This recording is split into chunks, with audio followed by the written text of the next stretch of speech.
Sam Feng, the pirate lord of Singapore. You sit here cowering in your bathwater.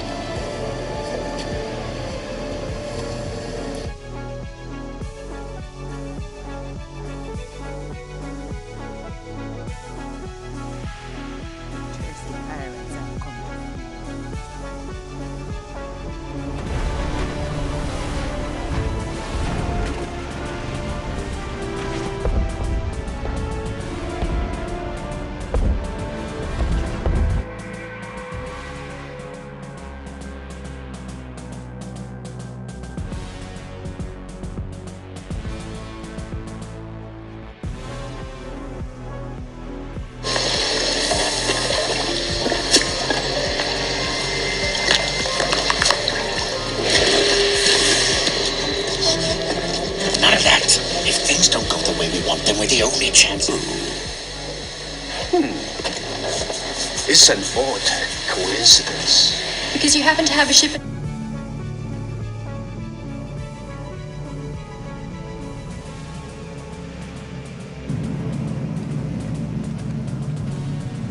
Yeah. I knew there was a good reason.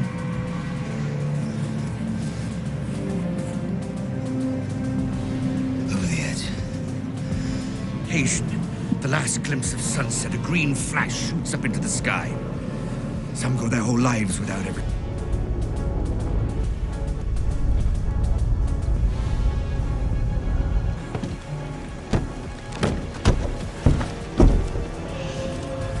Go. All of you. We need prisoners to interrogate, which tends to work best when they're alive. The Dutchman sails as its captain comes.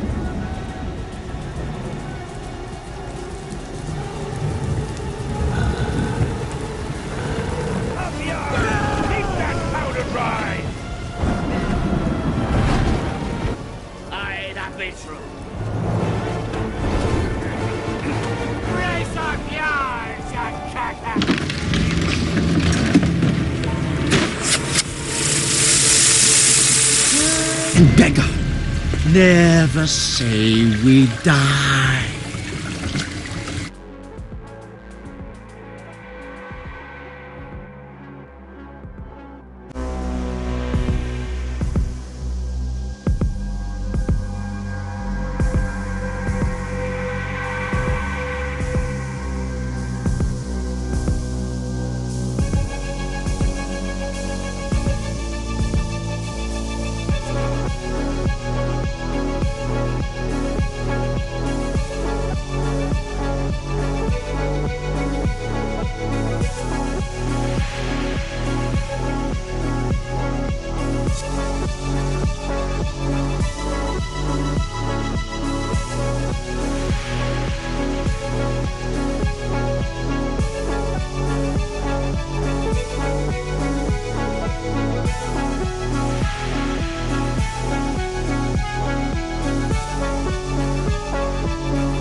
Ahoy, amantes del cine. Hoy zarpamos hacia la épica conclusión de la trilogía original de Piratas de Disney, Piratas del Caribe, En el fin del mundo, Desde colosales batallas navales y alianzas piratas hasta el destino de Jack Sparrow, Will Turner y Elizabeth Swann, esta película nos brindó una de las aventuras más ambiciosas jamás llevadas a la gran pantalla. Así que tomen sus brújulas y prepárense para un viaje a través de los 7 mares, mientras exploramos la historia, la producción, el éxito, las controversias y el legado perdurable de esta obra maestra de taquilla. Pirates of the Caribbean. Es una película estadounidense de fantasía épica y aventuras de capa y espada, estrenada en 2007, fue dirigida por Gore Verbinski, producida por Jerry Bruckheimer y escrita por Ted Elliott y Terry Rossio. La película sirve como secuela directa de Pirates of the Caribbean, Dead Man's Chest, y constituye la tercera entrega de la franquicia Pirates of the Caribbean. La historia narra una misión desesperada y peligrosa para encontrar y rescatar al capitán Jack Sparrow, interpretado por Johnny Depp, quien se encuentra atrapado en el cofre de Davy Jones, un misterioso mundo rodeado por un mar de arena interminable. Simultáneamente, la legendaria corte de los hermanos debe unirse para prepararse ante una guerra masiva contra la Compañía de las Indias Orientales, cuyo poder creciente amenaza la libertad de todo pirata que surca los mares.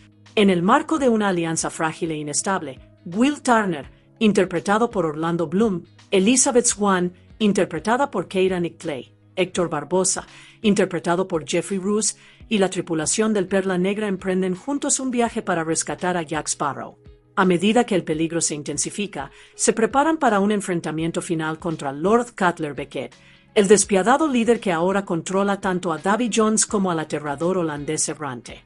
Tras el enorme éxito de Pirates of the Caribbean, The Curse of the Black Pearl, en 2004 se planificaron 2 secuelas. Los guionistas Ted Elliott y Terry Rossio concibieron una trama interconectada de mayor envergadura que se desarrollaría a lo largo de ambas películas, logrando que la historia se percibiera como una única y gran aventura dividida en 2 capítulos. Las películas se rodaron durante 2 grandes periodos de filmación entre los años 2005 y 2006. La primera fase de la producción dio lugar a Pirates of the Caribbean, Dead Man's Chest, mientras que la segunda completó Pirates of the Caribbean, Sin. Esta película marcó, asimismo, la última ocasión en que Gore Verbinski dirigió una cinta de la saga Pirates of the Caribbean.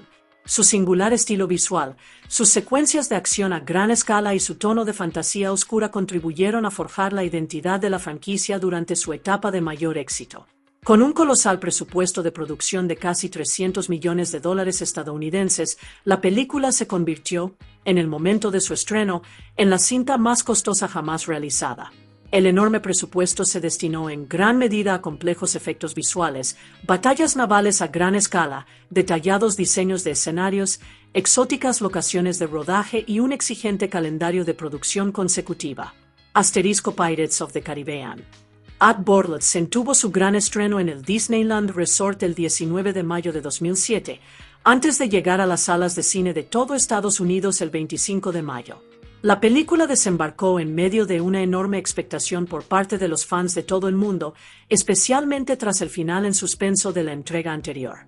Aunque la película recibió reacciones mixtas por parte de la crítica, se convirtió en un rotundo éxito comercial y terminó siendo la película más taquillera de 2007, recaudando más de $963 millones en todo el mundo. El público elogió su acción a gran escala, su espectáculo visual, sus momentos emotivos y la interpretación del capitán Jack Sparrow, encarnado por Johnny Depp. La película también recibió reconocimiento durante la 80ª edición de los premios de la Academia, donde obtuvo nominaciones a Mejor Maquillaje y Mejores Efectos Visuales. La actuación de Depp siguió gozando de gran popularidad entre el público más joven, lo que le valió el premio al actor de cine favorito en los Kids' Choice Awards de 2008. La historia de la franquicia continuó más tarde con Pirates of the Caribbean, On Stranger Tides, estrenada en 2011 como una secuela independiente que presentaba una nueva aventura para Jack Sparrow. Posteriormente, en 2017, llegó Pirates of the Caribbean, Dead Men Tell No Tales, la cual sirvió como continuación directa de los acontecimientos posteriores a Sin. Con el control absoluto de los mares, Lord Cutler Beckett emprende una brutal campaña contra la piratería en Port Royal, ordenando la ejecución de cualquiera que tenga vínculos con los piratas. Haciendo uso de su poder sobre Davy Jones, Beckett le ordena destruir todo barco pirata que surque los océanos. Incluso obliga a Jones a matar al legendario Kraken, eliminando así uno de los mayores terrores del mar para afianzar el dominio de la Compañía de las Indias Orientales. Mientras son conducidos hacia su ejecución, los prisioneros entonan el himno pirata Hoist the Colors, un poderoso llamado destinado a convocar a los 9 señores pirata desde todos los rincones del mundo. La canción sirve para congregarlos en Shipwreck Cove, donde la corte de los hermanos debe reunirse y decidir cómo hacer frente a la creciente amenaza que representa Beckett. Sin embargo, un gran obstáculo se interpone en su camino. El capitán Jack Sparrow, uno de los señores pirata, fue arrastrado al cofre de Davy Jones antes de nombrar a un sucesor. Debido a esto, Héctor Barbosa, Will Turner, Elizabeth Swann, Tía Dalma y la tripulación superviviente del Perla Negra deciden adentrarse en el cofre para rescatarlo.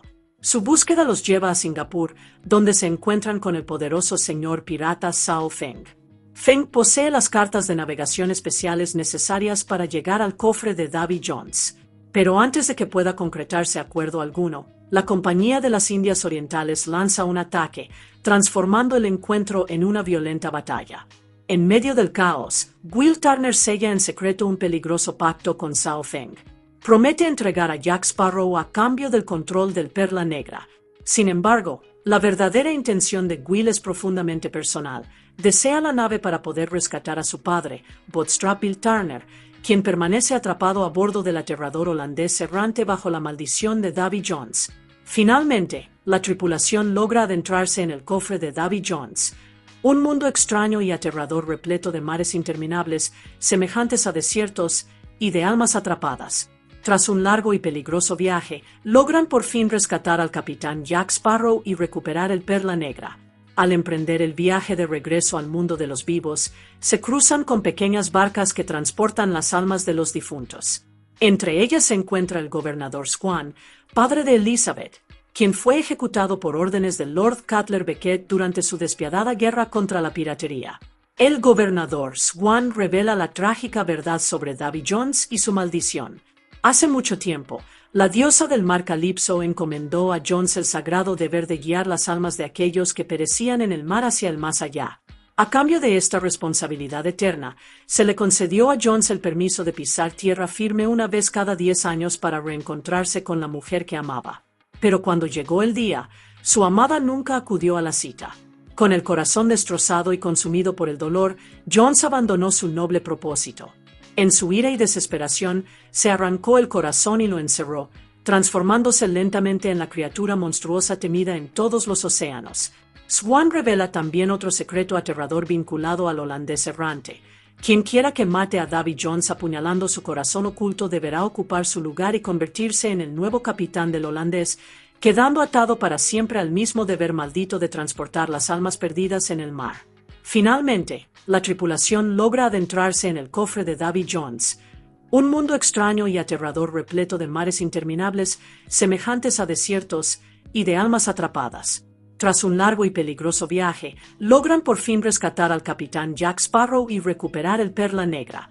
Al emprender el viaje de regreso al mundo de los vivos, se cruzan con pequeñas barcas que transportan las almas de los difuntos. Entre ellas se encuentra el gobernador Swan, padre de Elizabeth, quien fue ejecutado por órdenes de Lord Cutler Beckett durante su despiadada guerra contra la piratería. El gobernador Swan revela la trágica verdad sobre Davy Jones y su maldición. Hace mucho tiempo, la diosa del mar Calipso encomendó a Jones el sagrado deber de guiar las almas de aquellos que morían en el mar hacia el más allá. A cambio de esta responsabilidad eterna, a Jones se le permitió pisar tierra una vez cada 10 años para poder reencontrarse con la mujer que amaba. Pero cuando finalmente llegó el día, su amada nunca apareció para reunirse con él. Con el corazón destrozado y consumido por el dolor, Jones abandonó su noble propósito. En su ira y desesperación, se arrancó su propio corazón y lo encerró, transformándose lentamente en la criatura monstruosa temida en todos los océanos. Swan también revela otro secreto aterrador vinculado al holandés errante. Quien quiera que mate a Davy Jones apuñalando su corazón oculto debe ocupar su lugar y convertirse en el nuevo capitán del holandés, quedando atado para siempre al mismo deber maldito de transportar las almas perdidas en el mar. Tras ser arrojado del barco, Will Turner es rescatado por las fuerzas de Lord Cutler Beckett. Mientras se encuentra bajo el control de Beckett, Will informa a Davy Jones que el capitán Jack Sparrow ha logrado escapar del arcón de Davy Jones.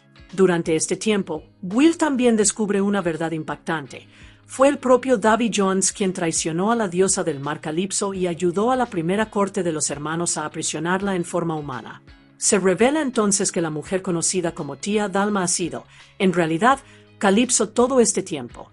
Mientras tanto, la perla negra llega a la cala de los naufragios, donde se reúne la legendaria corte de los hermanos. Las tensiones aumentan rápidamente entre los señores piratas mientras discuten sobre cómo enfrentarse a Beckett y a la Compañía de las Indias Orientales. Héctor Barbosa insiste firmemente en que se libere a Calipso, creyendo que su poder divino podría destruir a sus enemigos.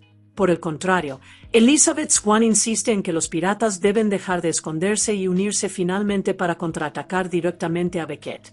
La corte es entonces guiada por el capitán Teague, el misterioso guardián del código pirata. Él explica que solo un rey pirata debidamente elegido tiene la autoridad para declarar la guerra oficialmente. Dado que cada señor pirata vota únicamente por sí mismo, la reunión amenaza con terminar en un punto muerto total. Para sorpresa de todos, Jack Sparrow rompe el estancamiento emitiendo su voto a favor de Elizabeth. Su inesperada decisión da como resultado que Elizabeth Swann sea elegida como la nueva reina pirata, colocándola al mando de la Alianza Pirata. Poco después, Elizabeth, Jack, Barbosa, Beckett, Davy Jones y Will se reúnen para una tensa negociación en medio del océano. Durante la conferencia, Will es intercambiado por Jack, mientras ambos bandos intentan obtener ventaja antes de la inminente batalla. Creyendo que Calypso es su única esperanza, Barbosa realiza el ritual que la libera de su forma humana. Sin embargo, antes de que ella pueda ayudar a los piratas, Will revela la dolorosa verdad sobre la traición de Davy Jones. Furiosa y con el corazón roto una vez más, Calypso abandona por completo a ambos bandos. Se transforma en una tormenta colosal y convoca un aterrador remolino en medio del mar, dejando a piratas y enemigos por igual a merced de su destino. Mientras el gigantesco remolino de guerra el océano, comienza la batalla final entre la perla negra y el temible Hollands Star. Las olas rompen violentamente alrededor de los barcos, mientras que el fuego de los cañones y los duelos de espadas estallan desde todas direcciones. En medio del caos, Elizabeth Swann y Will turna finalmente contra el matrimonio a bordo del barco. Héctor Barbosa oficia la ceremonia nupcial sin dejar de combatir durante la batalla.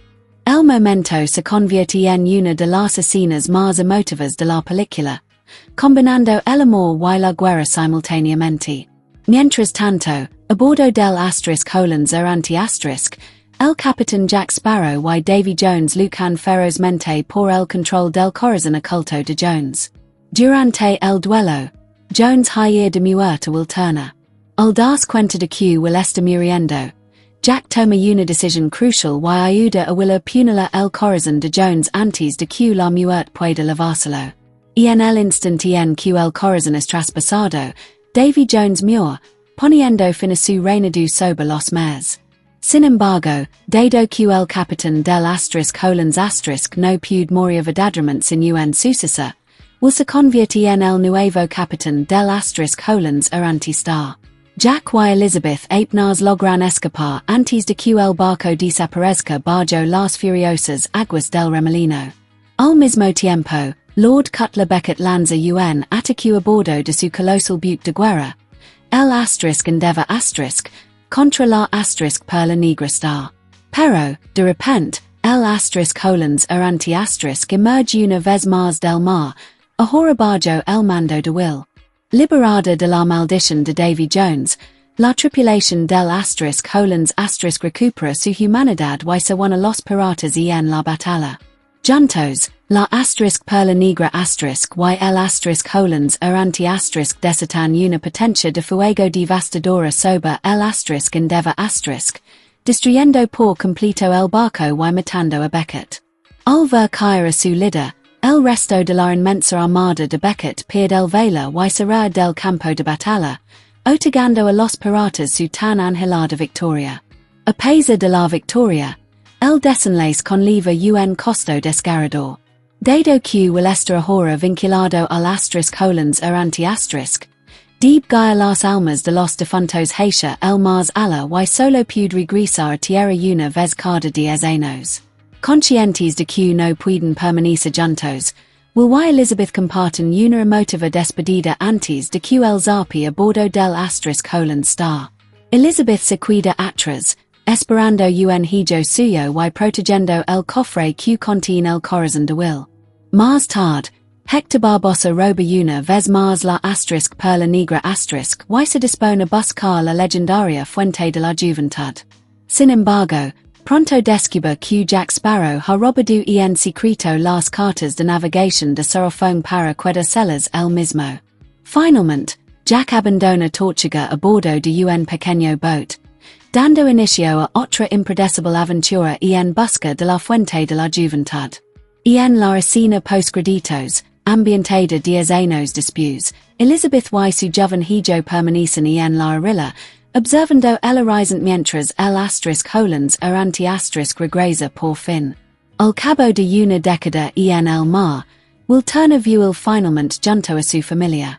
Johnny Depp encarna al capitán Jack Sparrow, el excéntrico, astuto y impredecible pirata que se ve atrapado en el asterisk armario de Davy Jones asterisk después de que el kraken lo arrastra, junto con la asterisk perla negra asterisk, hacia las profundidades.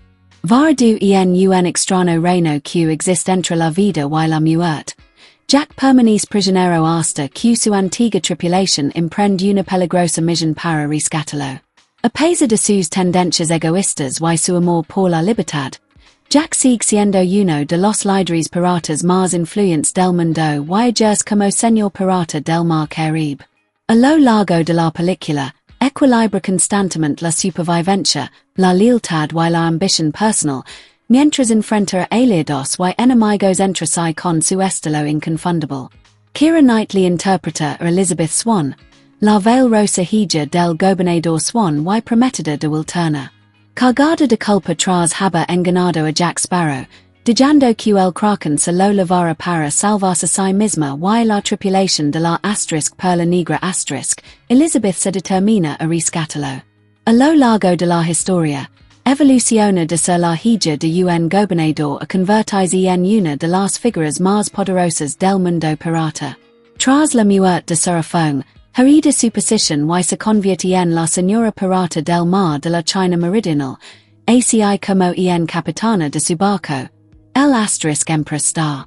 Más tarde, cuando la corte de los hermanos vota para elegir a un líder, Elizabeth es elegida inesperadamente como rey pirata, lo que la sitúa al frente de las fuerzas piratas unidas en su guerra contra la Compañía de las Indias Orientales. Su travesía en la película representa su transformación total en una líder intrépida, una guerrera y un símbolo de resistencia contra la tiranía.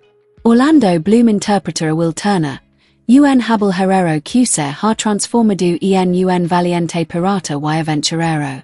Es hijo de Bootstrap Bill Turner y el amor de toda la vida de Elizabeth Swann, con quien finalmente contrae matrimonio durante la batalla culminante de la película.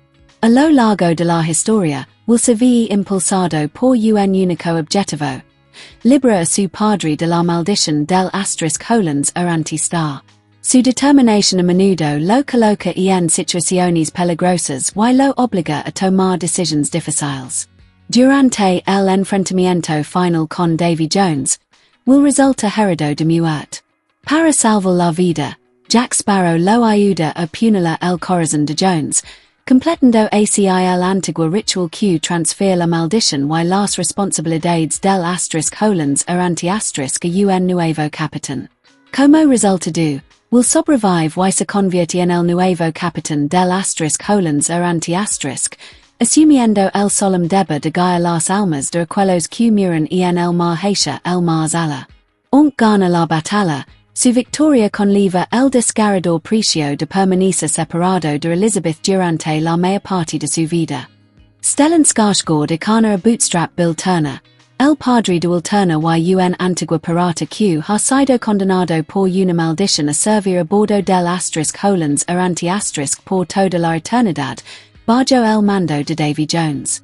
Los años de servicio en la nave embrujada han quebrado un precio terrible en él.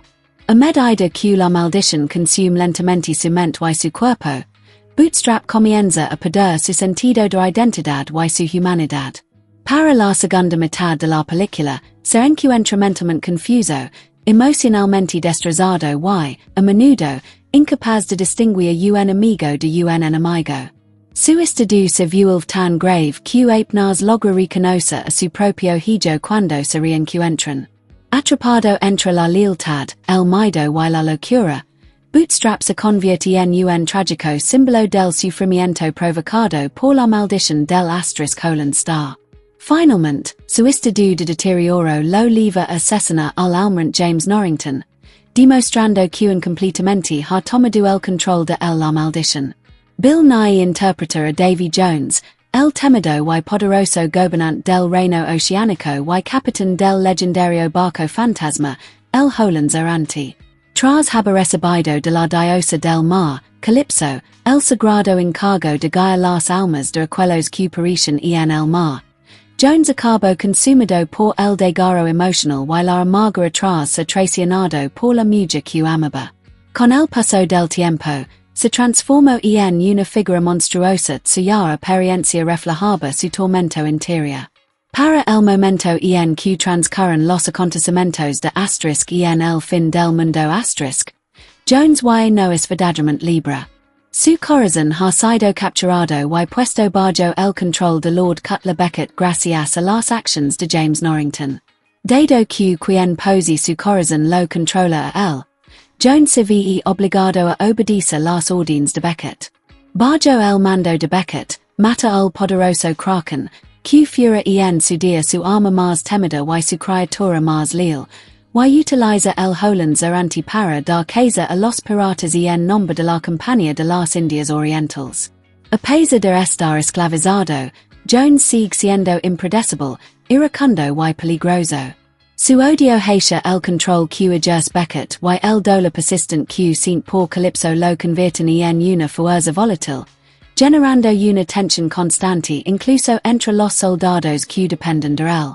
A lo largo de la película, se mantiene como uno de los villanos más trágicos y intimidantes de la historia.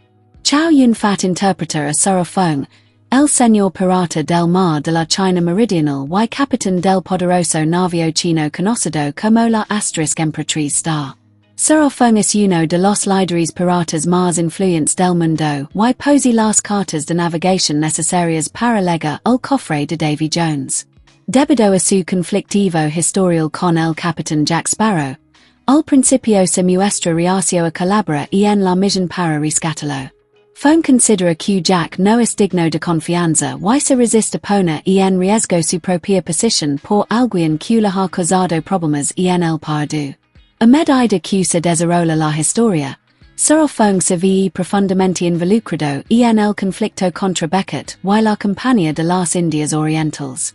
Él cree que libera a Calypso es la clave para derrotar a sus enemigos y restablecer el equilibrio en los mares.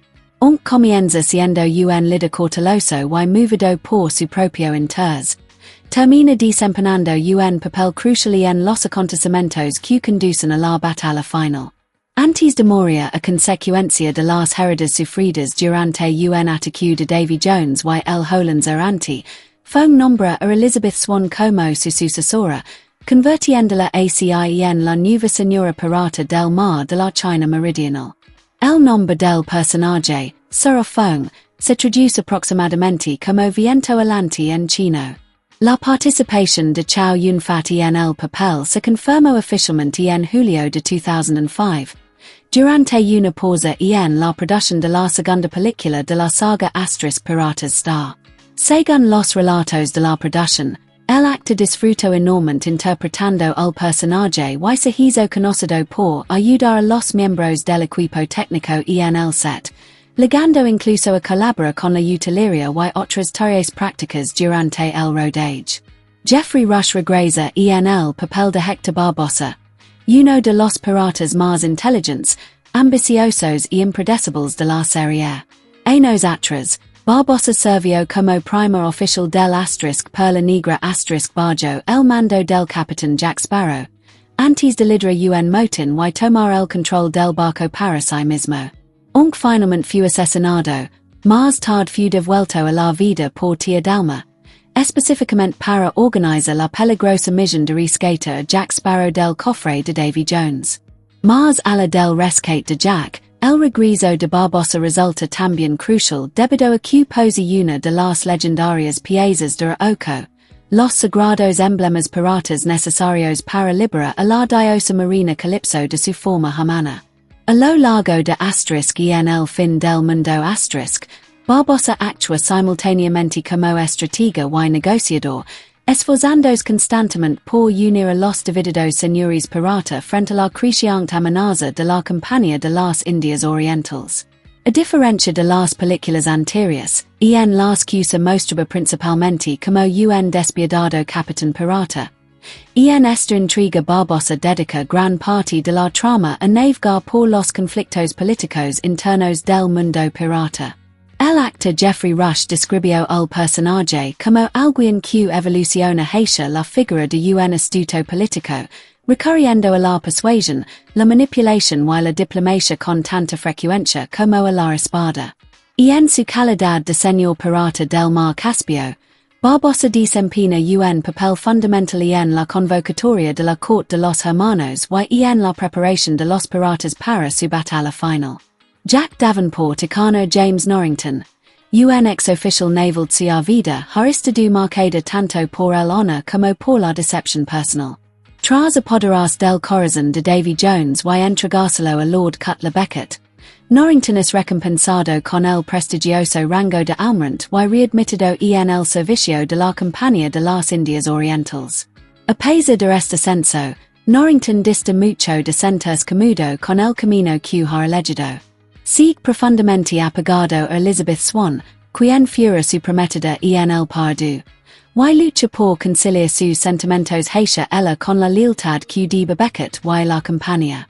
A medida que es testigo de la creciente crueldad de Beckett y de su obsesión por el poder, Norrington se siente cada vez más conflictuado. Dividido entre el deber y la conciencia, comienza a cuestionar si está sirviendo a la justicia o simplemente ayudando a un tirano a dominar los mares. Kevin R. McNally interpreta a Joshua E. Gibbs, el amigo más leal del capitán Jack Sparrow y su fiel primer oficial. Aunque Gibbs es sumamente supersticioso y cree firmemente en las numerosas leyendas, maldiciones y mitos del mar, su experiencia y conocimientos prácticos a menudo resultan inestimables. A diferencia de muchos piratas que abandonan a sus capitanes cuando surgen problemas, Gibbs se mantiene inquebrantablemente leal a Jack a través de incontables peligros y desventuras. A lo largo de y en el fin del mundo se une la peligrosa misión de rescate a Jack del cofre de Davy Jones y continúa apoyando a la tripulación del per la negra durante su guerra contra la Compañía de las Indias Orientales. Su humor, sabiduría y inquebrantable lealtad lo convierten en uno de los miembros más fiables de la tripulación pirata. Naomi Harris encarna a Tía Dalma, una misteriosa sacerdotisa de obia y practicante de una poderosa magia. Profundamente conectada con las fuerzas sobrenaturales del mar, acompaña a la tripulación del per la negra en su búsqueda para rescatar a Jack Sparrow del cofre de Davy Jones.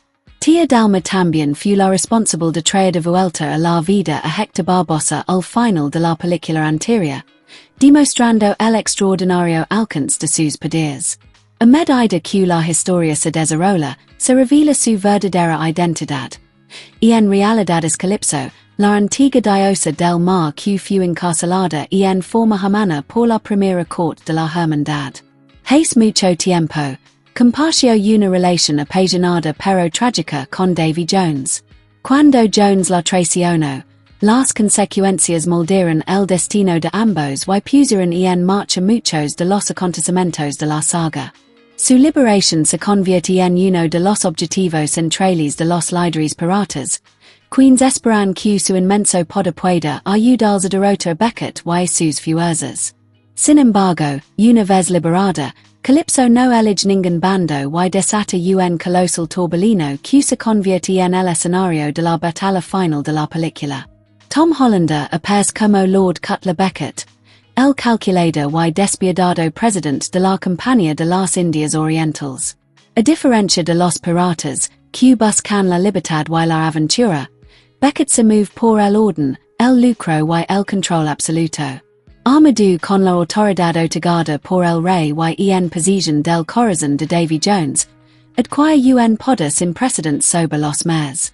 Con Davy Jones y el asterisk Hollands anti asterisk bajo su mando, Beckett lanza una agresiva campana para erradicar la piratería por completo. Su visión es un mundo donde los océanos son controlados por el comercio, las regulaciones y el poder corporativo, y en lugar de por piratas independientes. Intelligent, paciente y sumamente manipulador, Beckett rara vez comete personalmente con armas. Y en su lugar, utiliza la política, la estrategia y la autoridad para alcanzar sus objetivos. A lo largo de la película, ejerce como el antagonista principal, representando el poder creciente del imperio organizado y del comercio frente al mundo pirata, amante de la libertad. Su implacable búsqueda de control desemboca, y en última instancia, y en el clímax del conflicto naval que decidirá el futuro de los mares. Jonathan Pryce interpreta a Weatherby Swan, el gobernador de Port Royal y padre de Elizabeth Swan. Hombre decente y honorable por naturaleza, el gobernador Swan se ve atrapado en una peligrosa situación política a medida que el poder de Lord Cutler Beckett continúa expandiéndose. Aunque serve la corona británica, se siente cada vez más inquieto ante los métodos despiadados de Beckett y su implacable campaña contra la piratería. Incapaz de oponerse abiertamente a Beckett, Swan cuida, y en la práctica, atrapado bajo su autoridad.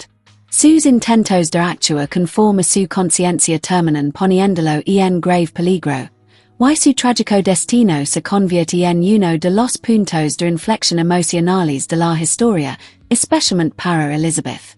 Leah Renberg y Mackenzie Crook dan vida a Pintel y Rigetti, el querido duo pirata de alivio cómico de la franquicia. Cansados por sus constantes disputas, sus extrañas conversations y su comportamiento a menudo ridículo, la pareja aporta humor incluso durante los momentos más sombríos de la aventura. A pesar de sus excéntricas personalidades, son piratas experimentados que se ven involucrados repetidamente en acontecimientos de gran relevancia.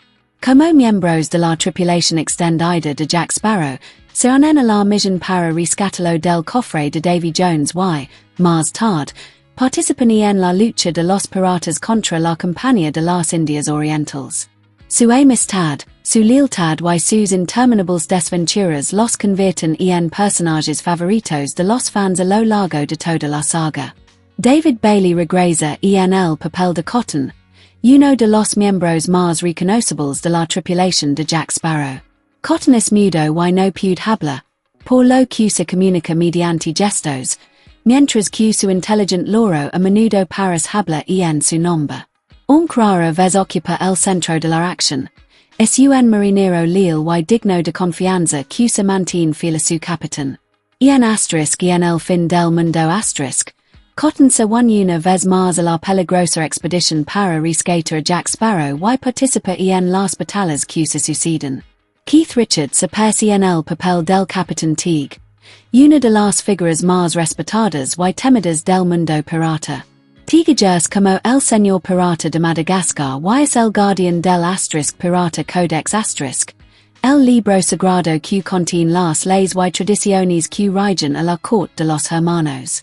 Su autoridad es tan inmensa que incluso los otros señores piratas, muchos de los cuales son, a su vez, líderes poderosos y despiadados, se muestran visiblemente intimidados ante su presencia y rara vez se atreven a desafiarlo. Sereno, misterioso y sumamente influyente, Teague actúa como custodio de las costumbres piratas y vela por que se respetan las normas de la corte de los hermanos. David Schofield interpreta a Ian Mercer, el despiadado y sumamente leal ejecutor personal de Lord Cutler Beckett. Mercer agers como la mano derecha de Beckett, y se le confían algunas de las tareas más delicadas y peligrosas en la campana de la Compañía de las Indias Orientales contra la piratería. Después de que Beckett se hace con la posición del corazón de Davy Jones, se le asigna a Mercer la labor de supervisor y controla a Davy Jones a bordo del Asterisk Hollands Star. Actuando como símbolo de la autoridad de Beckett, Mercer se asegura de que Jones acate las órdenes de Beckett, a pesar del resentimiento de este último y de su anhelo de libertad. Frío, intimidante y totalmente entregado a las ambiciones de Beckett, Mercer desempeña un papel crucial en el mantenimiento del dominio de la compañía sobre los mares. Greg Ellis interpreta a Theodore Groves, un oficial de alto rango de la Compañía de las Indias Orientales y segundo al mando de Lord Cutler Beckett. Groves es uno de los asesores militares de mayor confianza de Beckett y colabora con frecuencia en la ejecución de sus planes estratégicos. A diferencia de los métodos despiadados de Mercer, Groves suele ser retratado como un oficial disciplinado y profesional que serve lealmente a la compañía. A lo largo de la película, permanece al lado de Beckett a bordo del Asterisk Endeavour Asterisk y es testigo de muchos de los acontecimientos que configuran el conflicto final entre los piratas y la Compañía de las Indias Orientales. Lauren Mayer y Vanessa Branch regresan en los papeles de Scarlet y Gazelle. Este dúo es recordado por las películas anteriores como dos mujeres que comparten una historia complicada con el capitán Jack Sparrow. Sus breves apreciaciones dan continuidad a la broma recurrente en torno a los numerosos enredos románticos pasados de Jack y los problemas que a menudo deja tras de sí a la don aunque sus papeles son breves, aportan humor y cohesión al universo más amplio de la franquicia. Angus Barnett y Giles New interpretan a Mulroy y Murtaugh, dos oficiales navales cómicos y a menudo confundidos entre sí, que han aparecido a lo largo de toda la saga. Conocidos por sus conversaciones humorísticas, sus frecuentes malentendidos y su tendencia a verse envueltos en situaciones extraordinarias, este dúo aporta momentos de distensión en medio de los conflictos de mayor envergadura de la película. Si bien comienzan como representantes de la institución naval británica, sus experiencias a lo largo de la serie los exponen gradualmente a las extrañas y sobrenaturales realidades del mundo pirata, convirtiéndolos en memorables personajes secundarios dentro de la franquicia. Reggie Lee interpreta a Tai Huang, un miembro de confianza de la tripulación de Sparrow a bordo del Asterisk Star. Lila su capitán y profundamente involucrado en los asuntos de los piratas del mar de la China Meridional. Tai Huang se desempeña como uno de los seguidores clave de Feng durante el conflicto contra la Compañía de las Indias Orientales. Aunque su papel es relativamente menor, forma parte del grupo que ayuda a ejecutar los planes de Sparrow y permanece involucrado en los acontecimientos que conducen a la reunión de la corte de los hermanos. Gozón Massoud interpreta al capitán Amand, el señor pirata del Mar Negro. Como uno de los nuevos señores piratas que conforman la corte de los hermanos, Amand representa un poderoso territorio pirata y participa en la histórica reunión en Shipwreck Cove. Al igual que muchos de los señores piratas, defiende ferozmente su independencia y se muestra inicialmente reacio a unirse bajo una causa común. Sin embargo, la creciente amenaza que representan Beckett y la Compañía de las Indias Orientales lo obliga a sumarse a las deliberaciones que determinarán el futuro de la piratería. Marcel Yorzicana al capitán Chevale, el señor pirata del mar Mediterráneo. Chevale es uno de los miembros más expresivos y discutidores de la corte de los hermanos. Conocido por sus firmes opiniones y su apasionada personalidad, participa con frecuencia en los acalorados debates entre los señores piratas sobre cómo hacer frente al poder en expansión de Beckett. Su presencia contribuye al carácter pintoresco y diverso de la alianza pirata, poniendo de relieve las distintas culturas y orígenes representados dentro de la corte. Sergio Calderón interpreta al capitán Eduardo Villanueva, el señor pirata del mar Adriático. Villanueva es otro miembro influyente de la corte de los hermanos y se une a la asamblea de líderes piratas en Shipwreck Cove. Junto con los demás señores piratas, ayuda a decidir la respuesta de los piratas ante el intento de la compañía de las Indias Orientales de dominar los mares. Aunque su tiempo en pantalla es limitado, su inclusión refuerza el alcance global del mundo pirata y la magnitud de la alianza reunida para oponerse a Beckett. Takeo Fisher interpreta a la señora Ching, la señora pirata del Océano Pacífico. Como una de los nuevos señores piratas que conforman la corte de los hermanos, la señora Ching representa una de las regiones más extensas bajo influencia pirata. Es una líder respetada y influyente su presencia sobre el carácter global de la alianza pirata. Aunque su papel en la película es limitado, participa en los debates cruciales celebrados en Shipwreck Cove y ayuda a determinar cómo respondrá el mundo pirata ante la creciente amenaza que representan Lord Cutler Beckett y la compañía de las Indias Orientales. Hakim Kaikozim aparece como el caballero Jocard, el señor pirata del Océano Atlántico. Jocard figura entre los distinguidos capitanes piratas convocados a la corte de los hermanos mediante el llamado de Ison los Colors. Al igual que los demás señores piratas, posee una pieza de oco, y tiene derecho a voto en las decisiones que moldearán el futuro de la piratería.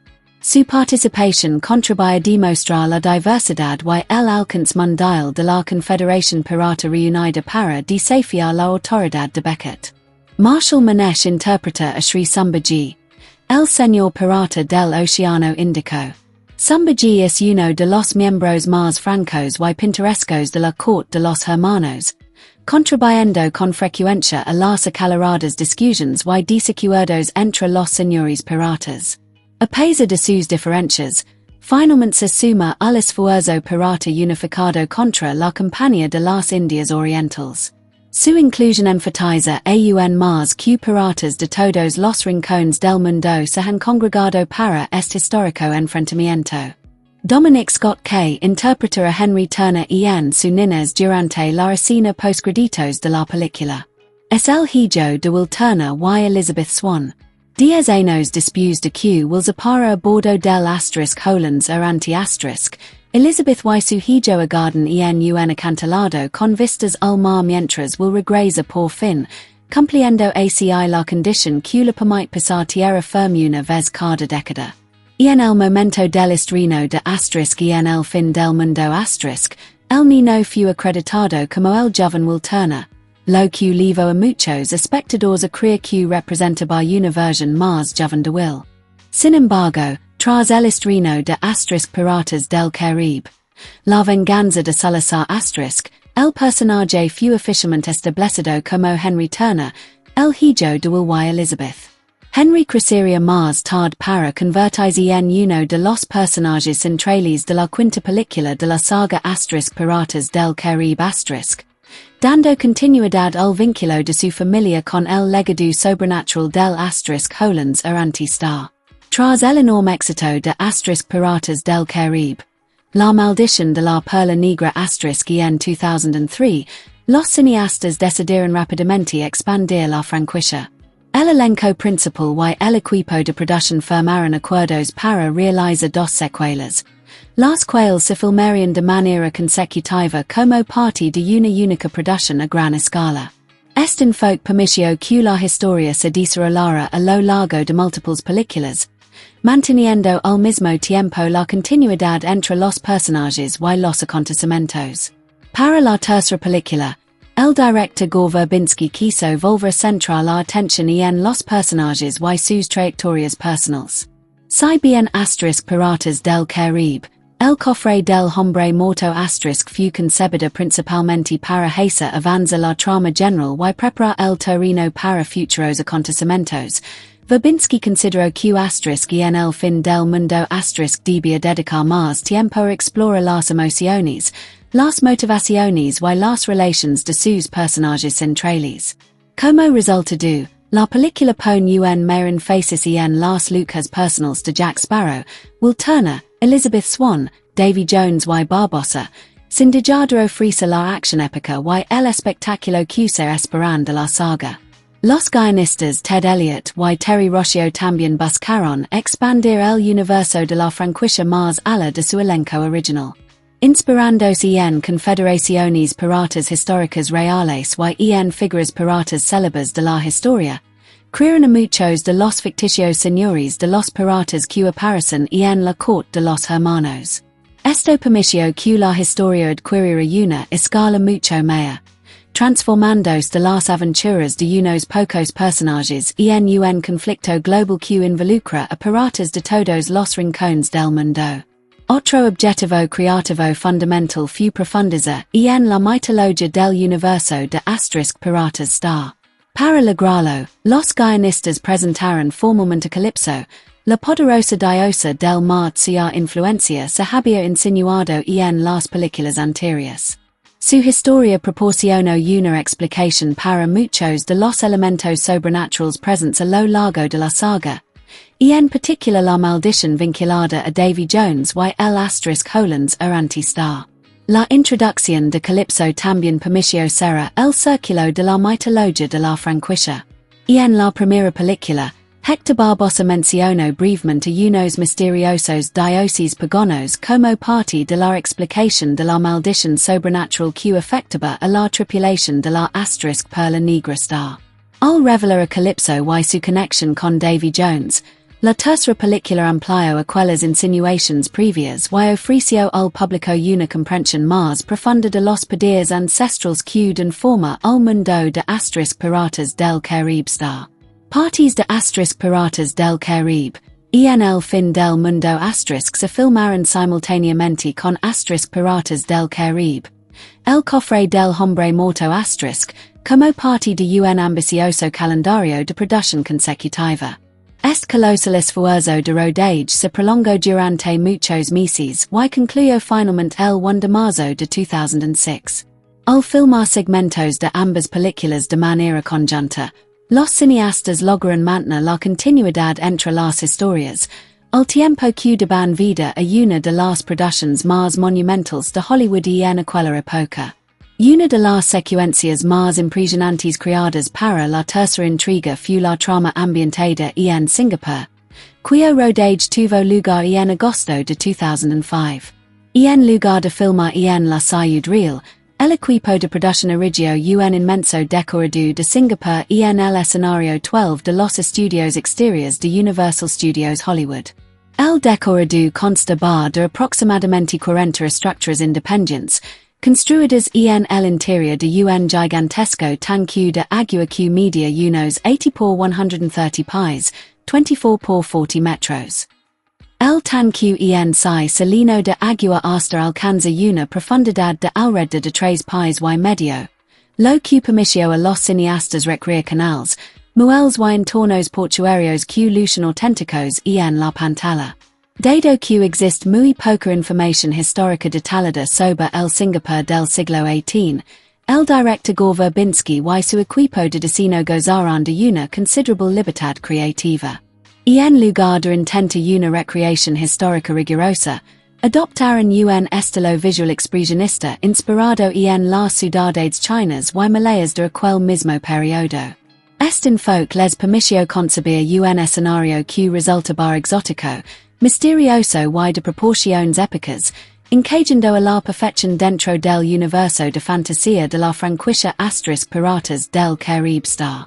Verbinski decía, además, que la ciudad poseía una personalidad única.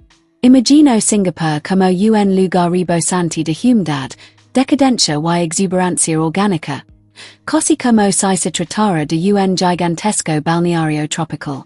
Para lograr esta atmósfera tan singular, se integraron citas y hongos por todo el diseño del decorado, confiriendo a la ciudad un aspecto húmedo y vívido. El equipo de producción prestó una atención extraordinaria a los detalles. Las tablas de madera del suelo en el interior de la casa de baños de Sarofong fueron cortadas a mano para dotarlas de un auténtico aspecto artesanal. Para que el ambiente se percibiera genuinamente húmedo, el equipo técnico empleó de forma continua grandes cantidades de agua, combinadas el intenso calor generado por el equipo de iluminación del estudio. Esto género una humedad real en el air, ayudando tanto a los actores como al público a sentir que se encontraban verdaderamente inmersos en una deliciosa y calurosa ciudad portuaria del siglo XVIII. El resultado fue uno de los escenarios visualmente más distintivos de toda la saga Piratas del Caribe combinando inspiración histórica, narrativa fantástica y un diseño de producción meticuloso para crear el memorable mundo de la Singapur de Sarafong. El rodaje de Piratas del Caribe, en el fin del mundo se reanudó el 3 de agosto de 2006, después de que la producción y hubiera completado su trabajo de localización en el Caribe el año anterior. Dado que todas las escenas que requieren escenarios caribeños reales se habían filmado durante 2005, el equipo centró su atención en el trabajo de estudio y en la selección cuidadosa de localizaciones dentro de los Estados Unidos para recrear los entornos más fantásticos de la película. Uno de los lugares de rodaje más inusuales fueron las salinas de Bonneville. Este vasto paisaje blanco se utilizó para representar el armario de Davy Jones Locker, la extraña dimensión donde el capitán Jack Sparrow se encontraba atrapado. El director Gore Verbinski quería que el armario se percibiera como algo completamente distinto al colorido y vibrante mundo pirata que el público había visto a lo largo de la saga. Para lograr este efecto, las escenas se filmaron con un estilo meramente monocromático, enfatizando los horizontes blancos y infinitos y creando una atmósfera surrealista y onírica que reflejaba el aislamiento y la confusión de Jack. La masiva batalla final de la película, que muestra a la perla negra y el Hollands errante atrapados en el interior de un gigantesco remolino, se filmó dentro de un antigua hangar de aviones en Palmdale. Esta enorme instalación cubierta permitió a los cineastas construir secciones de los barcos a escala real y simular condiciones climáticas extremas en un entorno controlado. La producción de estas escenas resultó especialmente exigente para los actores. Los decorados de los barcos se montaron con ángulos pronunciados para imitar el violento movimiento de las embarcaciones atrapadas en el interior de un gigantesco torbellino.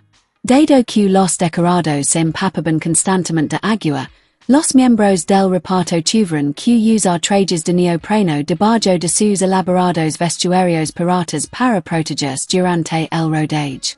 Para mantener la higiene y evitar la proliferación de bacterias en el agua estancada utilizada en el set, el hangar se mantuvo a temperaturas extremadamente bajas.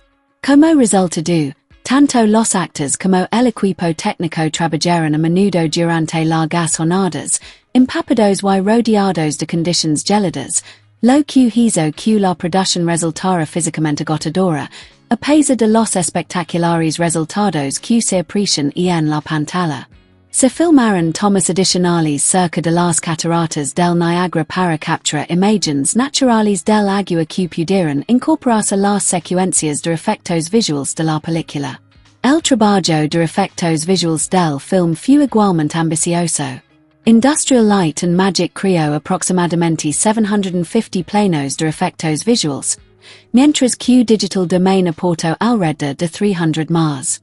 En conjunto, los dos estudios dispusieron de tan solo unos 5 meses para completar la enorme carga de trabajo antes del estreno de la película. La creación de efectos de agua realistas se convirtió en uno de los mayores desafíos técnicos de toda la producción. Casi todas las secuencias de acción principales involucraban océanos, tormentas, lluvia, olas, remolinos o fenómenos marinos sobrenaturales. Combinametría de agua real con barcos, personajes y entornos generados por computadora requirió una gran innovación por parte de los equipos de efectos visuales. Su trabajo contribuyó a ofrecer algunas de las batallas navales más espectaculares y técnicamente avanzadas jamás vistas en una película hasta ese momento, aportando significativamente a la escala épica y al impacto visual de Piratas del Caribe. En el fin del mundo está. La banda sonora de Piratas del Caribe, En el fin del mundo asterisk fue compuesta por Hans Zimmer, quien había creado la música para las películas anteriores de la saga asterisk Piratas del Caribe star. Para asterisk y en el fin del mundo asterisk, Zimmer expandió la identidad musical de la franquicia componiendo ocho temas musicales totalmente nuevos, incluido un poderoso y nuevo tema de amor que reflejaba la relación emocional entre Will Turner y Elizabeth Swann. Y en lugar de esperar que la película estuviera completamente editada, Zimmer comenzó a componer la música mientras el proceso de edición aún estaba en curso. Este fue inusual permitió que la banda sonora influyera en la forma en que se montaban las escenas. Y en lugar de simplemente añadir música a secuencias y terminadas, los cineastas a menudo moldearon el ritmo y la cadencia de las escenas en torno a las composiciones de Zimmer, creando una conexión más sólida entre las imágenes y la banda sonora. El director Gore Verbinski también desempeñó un papel directo en el desarrollo musical de la película. Un ejemplo notable puede escucharse durante la tercera escena de la conferencia, en la que participan Hector Barbosa, el capitán Jack Sparrow, Elizabeth Swann, Will Turner, Davy Jones y Lord Cutler Beckett. La distintiva música de guitarra que se oye en esa secuencia fue interpretada por el propio Verbinski y se inspiró en gran medida en el estilo del legendario compositor cinematográfico Ennio Morricone. Su obra en los clásicos del género asterisk western asterisk se hizo famosa por sus melodías de guitarra atmosféricas y dramáticas. Otra importante contribución de Verbinski fue su participación en la creación de Hoist the Colors, el evocado himno pirata que abre la película. Verbinski coescribió la canción junto a Hans Zimmer, ayudando a crear una de las piezas musicales más memorables de toda la franquicia. La campana de marketing de asterisk Piratas del Caribe, en el fin del mundo asterisk se mantuvo relativamente discreta durante sus etapas iniciales, lo que llevó a muchos seguidores a esperar con impaciencia su primer vistazo sustancial a la película.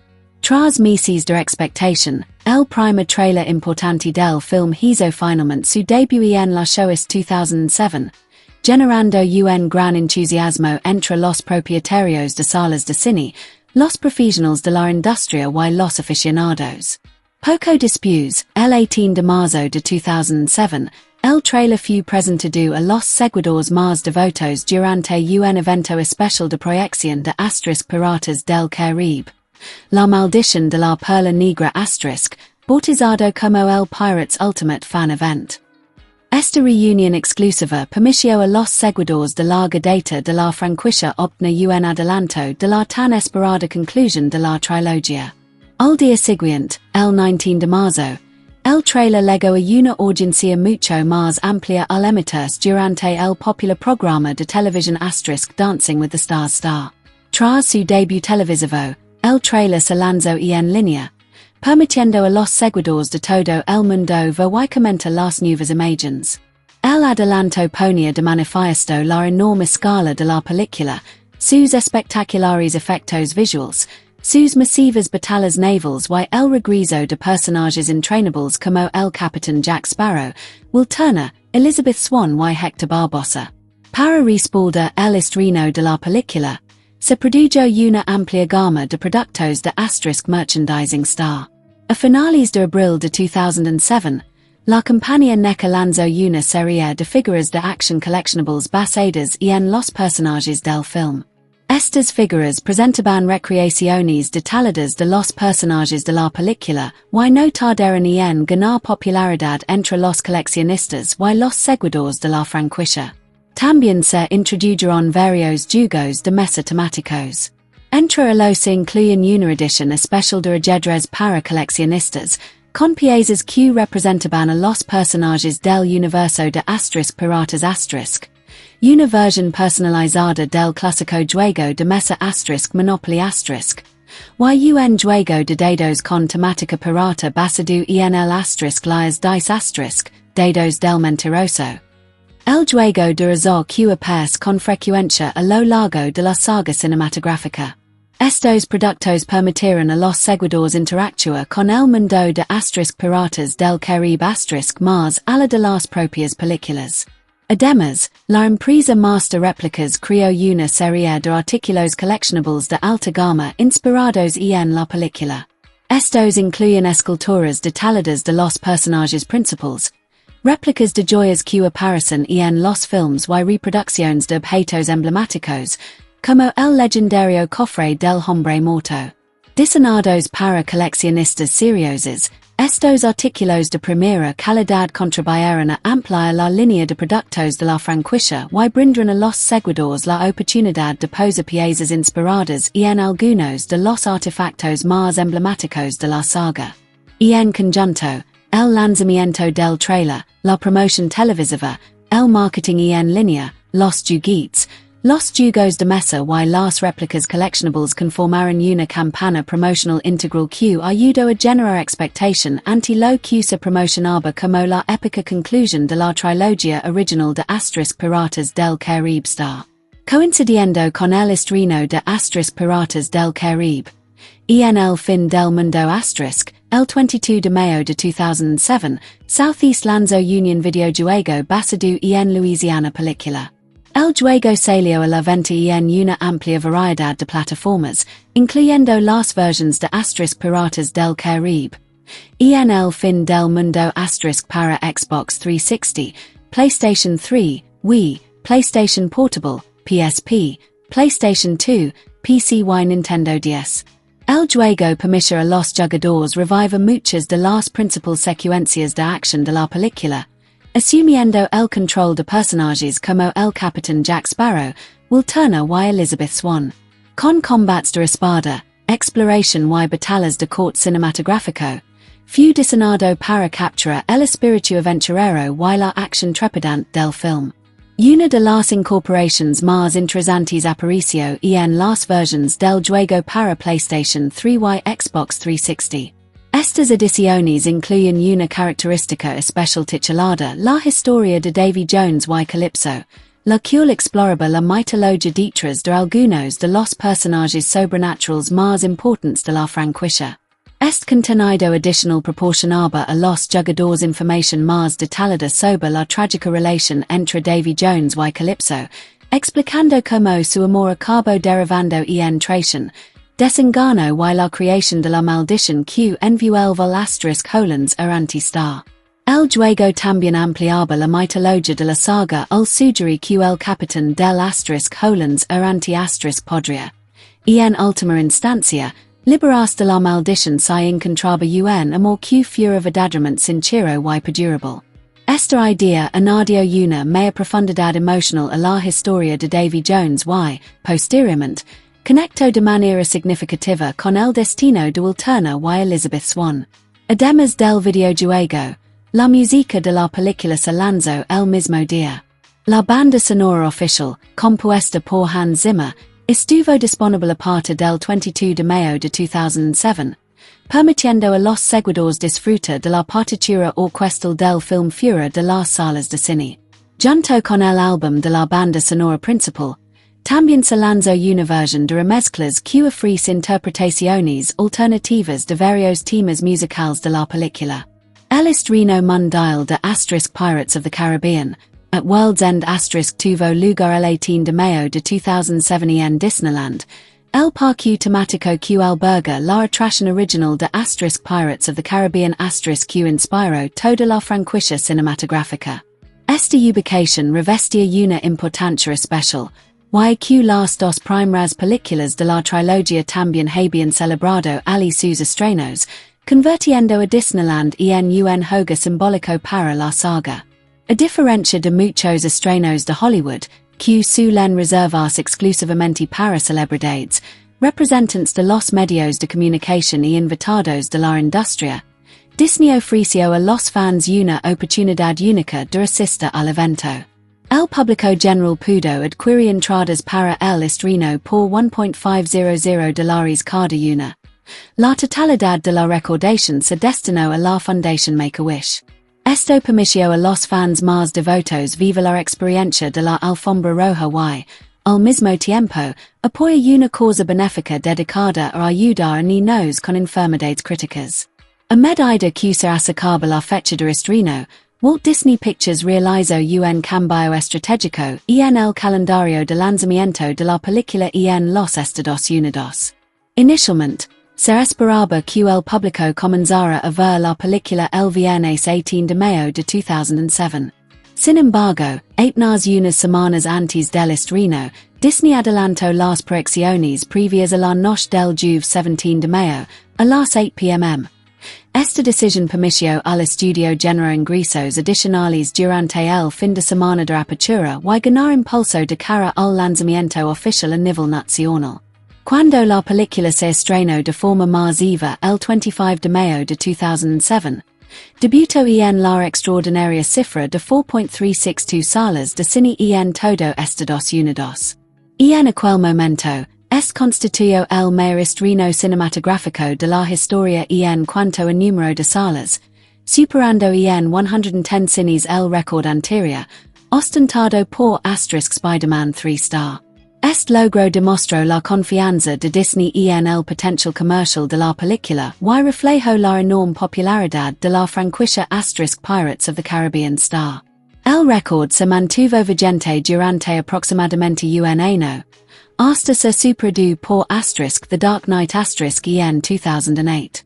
No obstante, el masivo lanzamiento de at World's End contribuyó significativamente a su éxito en taquilla y la ayudó a convertirse en la película de mayor recaudación a nivel mundial estrenada en 2007.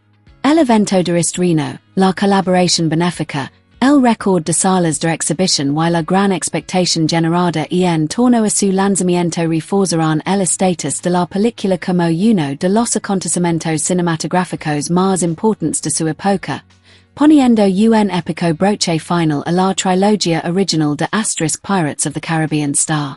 Cuando Pirates of the Caribbean, at World's End se preparaba para su estreno internacional, al menos un país exigió modificaciones significativas antes de permitir que la película se exhibiera en las salas de cine.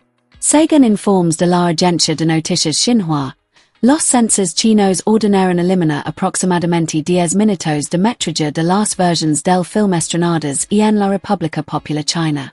La mayor parte del material suprimido correspondía a escenas protagonizadas por Sparrow, el señor pirata del mar de la China Meridional, interpretado por Chow Yun-fat.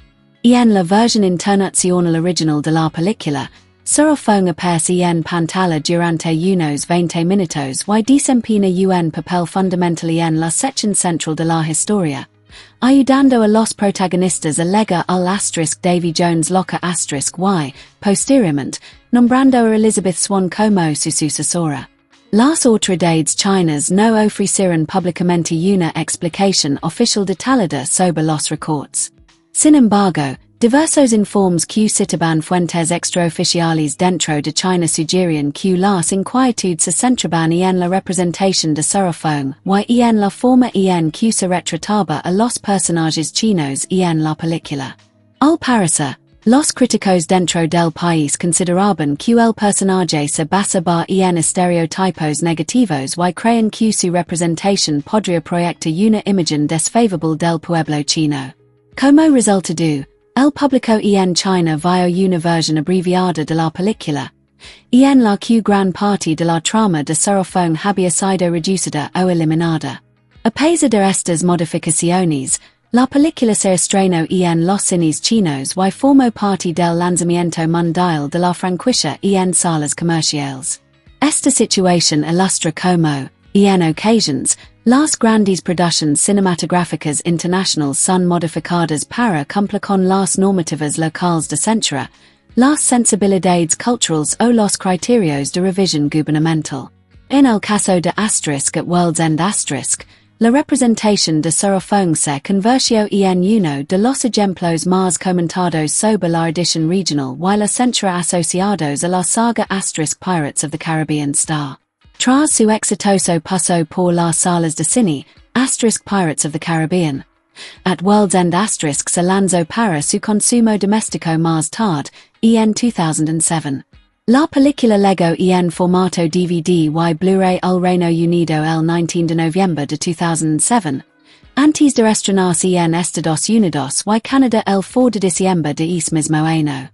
Estos lanzamientos permitieron a los seguidores disfrutar desta casa de la épica conclusión de la trilogía original de Pirates accediendo además a una gran variedad de contenidos adicionales y material detrás de cámaras. Una de las ediciones más populares fue la edición limitada en DVD de 2 discos, la cual incluye un amplio contenido adicional, tales como documentals, material eliminado, reportajes sobre la producción y detalles sobre el proceso de realización de la película. Esta edición permaneció disponible hasta el 30 de septiembre de 2008, fecha en la que finalmente fue descatalogada. La edición en Blu-ray resultó ser particularmente atractiva para los coleccionistas y los entusiastas del cine en casa. Contenía casi la totalidad del contenido extra presente en la versión en DVD de 2 discos, incluyendo varias escenas de la versión estrenada originalmente en cines y numerosos reportajes sobre el rodaje. Sin embargo, no incluye la pista de comentarios de los guionistas que sí está disponible en el DVD. A diferencia de la edición limitada en DVD, la versión en Blu-ray se mantuvo ampliamente disponible durante años posteriores. Durante el lanzamiento inicial del Blu-ray se produjo un incidente inusual. La contraportada indicaba erróneamente que la presentación de video tenía una resolución de 1080i. Y en realidad, el disco había sido masterizado en el formato de media calidad 1080p. Aunque el empaque contenía un error, Disney confirmó que los discos en sí mismos eran correctos. En lugar de retirar del mercado los miles de copias que se habían producido, la compañía optó por corregir el empaque en las futuras tiradas, dejando en circulación las copias existentes. La película se convirtió en un éxito rotundo en el mercado del entretenimiento doméstico. Las ventas en DVD generaron unos ingresos aproximados de 296 millones de dólares, lo que convirtió a at World's End en el lanzamiento en DVD más taquillero de 2007. En términos de unidades totales vendidas, alcanzó aproximadamente los 14.5 millones de copias. Una cifra impresionante que la situó entre los lanzamientos de video doméstico más importantes del año. Solo Transformers vendió más unidades físicas en DVD durante ese periodo, superando los 16 millones de copias vendidas. Posteriormente, la película hizo su debut televisivo en el Reino Unido durante el Boxing Day de 2009. Se emitió en el canal BBC One a las 7:30 p.m. Un horario de máxima audiencia ideal para el visionado durante las festividades. La transmisión atrajo aproximadamente 6.06 millones de espectadores, demostrando que el interés por la película se mantenía por más de 2 años después de su estreno en cines. Estos sólidos resultados en DVD, Blu-ray y televisión consolidaron aún más a at World's End como una de las películas más exitosas comercialmente de 2007, extendiendo su popularidad mucho más allá de su estreno original en cines y contribuyendo a mantener el atractivo global de la franquicia durante los años venideros. Pirates of the Caribbean, at World's End fue un éxito comercial masivo y se convirtió en la película más taquillera estrenada en 2007. Durante su exhibición en cines, la película recaudó aproximadamente 309 millones de dólares en Norteamérica y otros 654 millones en los mercados internacionales, lo que resultó en un total mundial de unos 963 millones de dólares. Este desempeño extraordinario la convirtió en uno de los mayores éxitos de taquilla de su época y confirmó la popularidad global de la franquicia Pirates of the Caribbean Star. Aunque la película tuvo un desempeño excelente a nivel mundial, sus resultados de taquilla difirieron notablemente de los de su predecesora, Pirates of the Caribbean, Dead Man's Chest Star. En Norteamérica, Asterisk at World's End asterisk recordo significativamente menos que asterisk dead man's chest star. Sin embargo, la tercera película compenso este descenso obteniendo un desempeño aún mejor en los mercados internacionales, donde las audiencias de todo el mundo continuaron acogiendo con entusiasmo la franquicia. A pesar de su impresionante éxito, asterisk at World's End asterisk terminó quedando, en última instancia, más de 100 millones de dólares por debajo del total mundial alcanzado por asterisk dead man's chest asterisk, la cual sigue siendo una de las entregas más taquilleras de la saga. Esto indica que, si bien el interés en la franquicia seguía siendo enorme, la tercera intriga no logró igualar del todo el extraordinario fenómeno de taquilla generado por la segunda película. El fin de semana de estreno de la película demostró la gran expectación que rodaba su lanzamiento. En todo el mundo, asterisk at World's End asterisk generó aproximadamente 344 millones de dólares tan solo durante su fin de semana de apertura. En aquel momento, este fue uno de los mayores estrenos mundiales en la historia del cine, situándose entre los debuts globales más grandes jamás registrados. Este logro reflejó el tremendo entusiasmo generado por el éxito de las dos primeras películas y por la campaña de marketing que promocionó el film como la épica conclusión de la trilogía original de asterisk Pirates Star. Dentro del contexto más amplio de la franquicia, asterisk at World's End asterisk sigue siendo una de las entregas más exitosas jamás estrenadas. Si bien las películas posteriores de asterisk Pirates asterisk también lograron resultados de taquilla significativos, este film continúa figurando entre los títulos más recordados de la saga y se erige como uno de los grandes éxitos de taquilla definitorios de la década de 2000. Su combinación de acción a gran escala, espectáculo visual, personajes entrañables y atractivo mundial le permitió recaudar cerca de 1.000 millones de dólares en la taquilla global, convirtiéndola en una de las películas de aventuras y fantasía más exitosas de su generación y asegurando su lugar como un capítulo fundamental en la historia del cine de grandes éxitos, asterisk blockbusters asterisk, moderno. Cuando asterisk Pirates of the Caribbean, at World's End asterisk se estrenó en Norteamérica, lo hizo a una escala sin precedentes. La película debutó en un número récord de 4.362 salas de cine, superando a todos los estrenos cinematográficos anteriores hasta ese momento.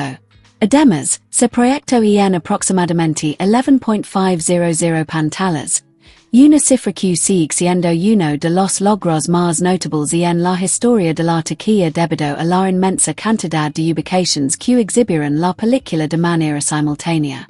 Durante su tradicional fin de semana de estreno de 3 días, la película recaudó aproximadamente 114.7 millones de dólares, consolidándose de inmediato como uno de los mayores éxitos del año.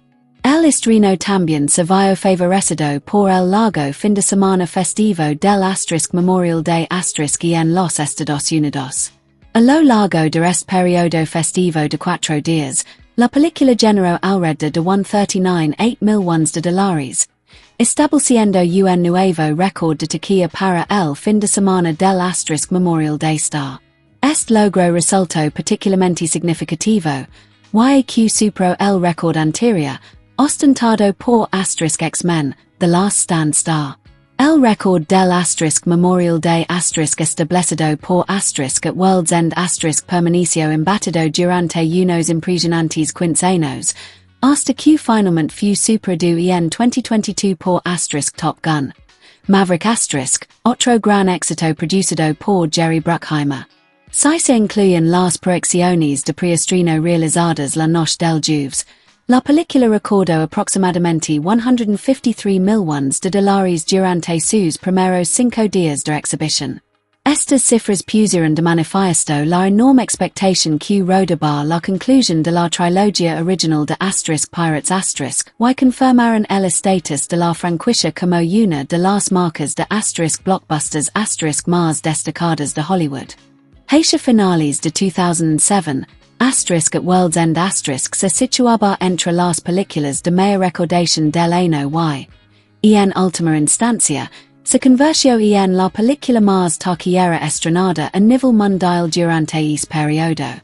No obstante, en el ámbito norteamericano, la película se enfrentó a una competencia inusualmente intensa, dado que su estreno coincidió con una de las temporadas de blockbusters más saturadas en la historia del cine.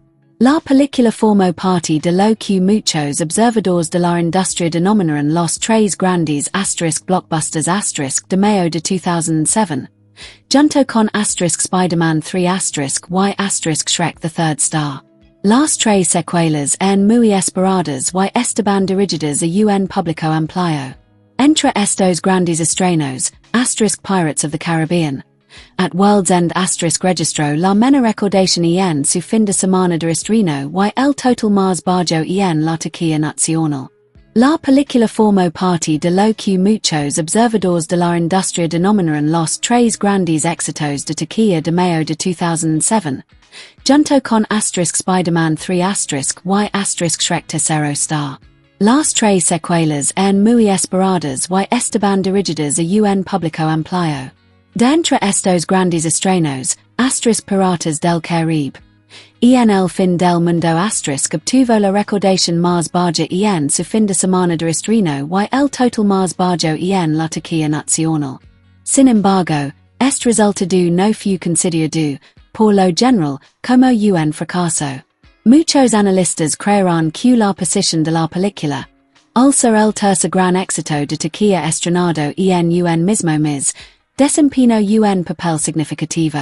Para cuando en el fin del mundo llegó a los cines, el público ya había gastado grandes sumas en Spider-Man 3 y Shrek Tercero creando un mercado altamente competitivo en el que varias franquicias enormes compiten simultáneamente por captar la atención.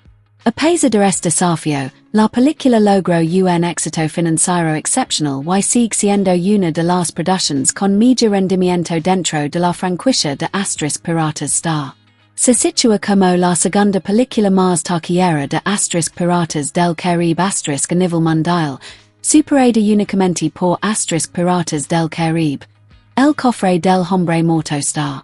Su recaudación global, cercana a los millones de dólares, reforzó la popularidad de la franquicia en todo el mundo y consolidó su reputación como una de las series cinematográficas más exitosas de Disney. Piratas del Caribe, en el fin del mundo alcanzó un éxito extraordinario en la taquilla global y sigue siendo una de las películas más exitosas jamás estrenadas por Disney. En el momento de alcanzar su máxima posición en los rankings, se situaba entre las películas más taquilleras de la historia del cine, convirtiéndose en la 18ª película con mayor recaudación a nivel mundial y en uno de los estrenos más exitosos en la historia de The Walt Disney Company. Dentro de la franquicia de Piratas sigue siendo la segunda intriga con mayor recaudación, solo por detrás de Piratas del Caribe, El Cofre del Hombre Muerto Star. El desempeño internacional de la película fue particularmente impresionante. Durante su fin de semana de estreno fuera de Norteamérica, recordó una cifra estimada de $216 millones, lo que la convirtió en uno de los mayores estrenos internacionales registrados hasta ese momento. Esto demostró la enorme popularidad de la franquicia en los mercados globales y confirmó que Piratas del Caribe se había convertido en un fenómeno verdaderamente internacional. En varios países, la película estableció nuevos récords de recaudación en su fin de semana de estreno. En Corea del Sur, debutó con aproximadamente $16.7 millones, estableciendo un nuevo récord que posteriormente sería superado por Transformers, el lado oscuro de la Luna Star. En Rusia y en los países de la Comunidad de Estados Independientes, CEI, se estrenó con una recaudación de aproximadamente $14 millones, lo que constituyó otro récord para la época. También estableció un nuevo referente de recaudación en el fin de semana de estreno en España, con cerca de $11.9 millones. Un récord que, con el tiempo, seria superado por lo imposable star. La película mantuvo su fuerte impulso tras su lanzamiento, manteniéndose como la cinta número uno en la taquilla internacional durante 3 fines de semana consecutivos. Su éxito sostenido demostró un sólido boca a boca y un interés generalizado por parte del público en múltiples territorios. Uno de sus logros más notables se produjo el 12 de junio de 2007, apenas 20 días después de su estreno, cuando superó la marca de los 500 millones de dólares en la taquilla mundial. En aquel momento, esto la convirtió en la película más rápida de la historia en alcanzar dicho hito, batiendo el récord anterior que ostentaba Spider-Man 3-star. Dicho récord sería superado posteriormente por Avatar que alcanzó la misma cifra en tan solo 15 días. Entre los mercados internacionales, Japón fue el territorio con mayor desempeño para la película fuera de Norteamérica. Ali recordó aproximadamente 91 millones de dólares, lo que la situó como uno de los mayores estrenos de Hollywood de la década en ese país. Fue también la última película de Hollywood en superar los 10.000 millones de yens en la taquilla japonesa antes de que Avatar lograra esa misma hazaña unos años más tarde. Otros mercados importantes incluirán el territorio conjunto formado por el Reino Unido, Irlanda y Malta, donde la película recordó alrededor de 81 millones de dólares. En Alemania, generó aproximadamente 59 millones de dólares, convirtiéndose en uno de los estrenos más exitosos del país en 2007. Estos resultados internacionales fueron una de las razones principales por las que en el fin del mundo se convirtió en la película más taquillera estrenada a nivel mundial en 2007. Si bien su desempeño en el mercado doméstico fue ligeramente inferior al de el cofre del hombre muerto sus excepcionales ingresos en el extranjero contribuyeron a elevar su recaudación global a cerca de 1.000 millones de dólares, consolidando su posición como uno de los grandes éxitos taquilleros emblemáticos de la década de 2000 y como una de las películas de aventuras y fantasía más exitosas jamás producidas. La recepción crítica de Pirates of the Caribbean at World's End fue notablemente más dividida que la respuesta abrumadoramente positiva que recibió la primera película de la saga. Si bien muchos espectadores valoraron las espectaculares secuencias de acción, los ambiciosos efectos visuales y la escala épica del film, los críticos a menudo consideraron que la historia se había vuelto excesivamente complicada y difícil de seguir. Según Rotten Tomatoes, la película ostenta un índice de aprobación del 43% basado en 226 reseñas profesionales, con una puntuación media de 5 sobre 10. El consenso crítico del sitio web Resume la principal queja compartida por muchos reseñadores, aunque la película ofrece una acción emocionante y un espectáculo impresionante, incluye demasiados personajes, subtramas y líneas argumentales complejas, lo que hace que algunas partes de la narrativa resulten confusas y difíciles de comprender. Del mismo modo, en Metacritic, sitio que calcula un promedio ponderado aparte de reseñas profesionales, la película recibió una puntuación de 50 sobre 100 basada en las opiniones de 36 críticos. Esta calificación se sitúa en la categoría de reseñas mixtas o promedio, lo que indica que los críticos se mostrarán divididos en sus opiniones. Algunos elogiaron la ambición y los logros visuales del film, mientras que otros consideraron que su extensa duración y su intrincada mitología terminaron por abrumar la narrativa. A pesar de la dispar respuesta de la crítica, el público general reaccionó de manera mucho más positiva.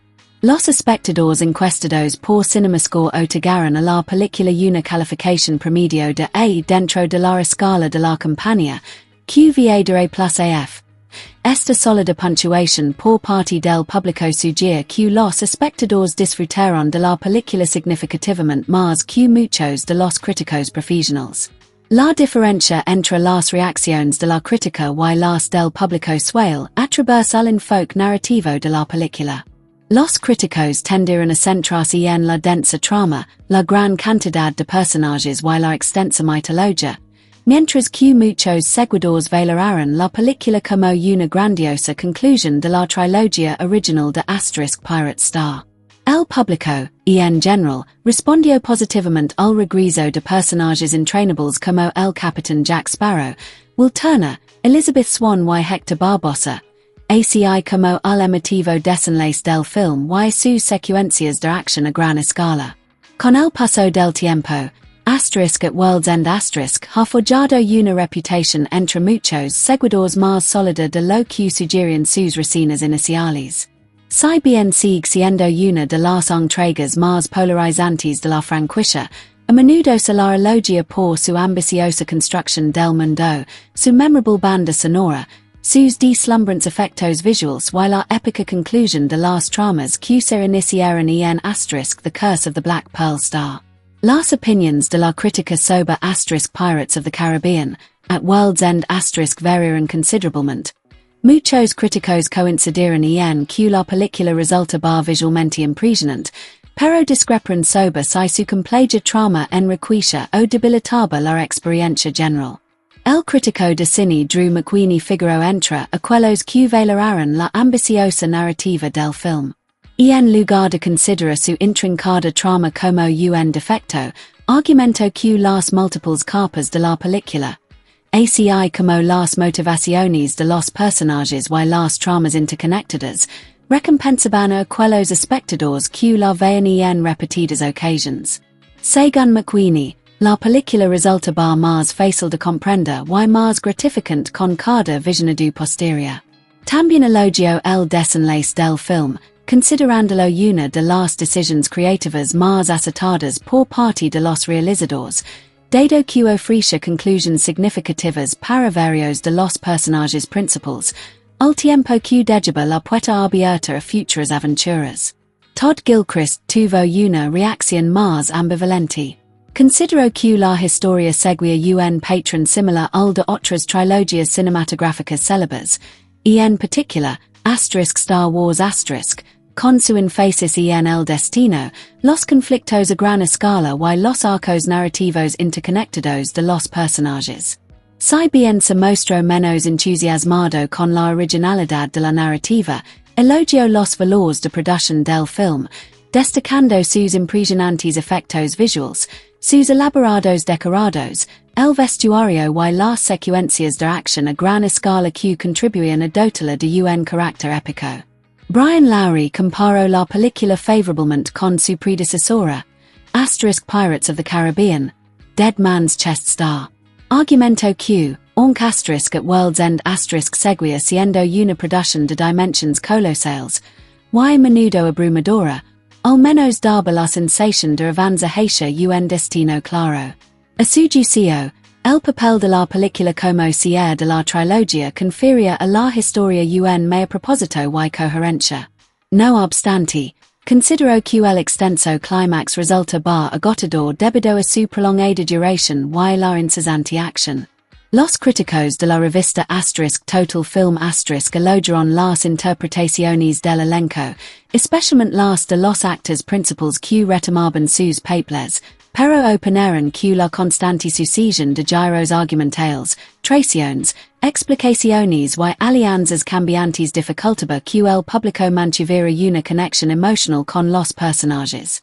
Los críticos percibieron que se había dedicado tanta atención a los mecanismos de la trama que, como consecuencia, se había diluido parte del impacto emocional de la historia.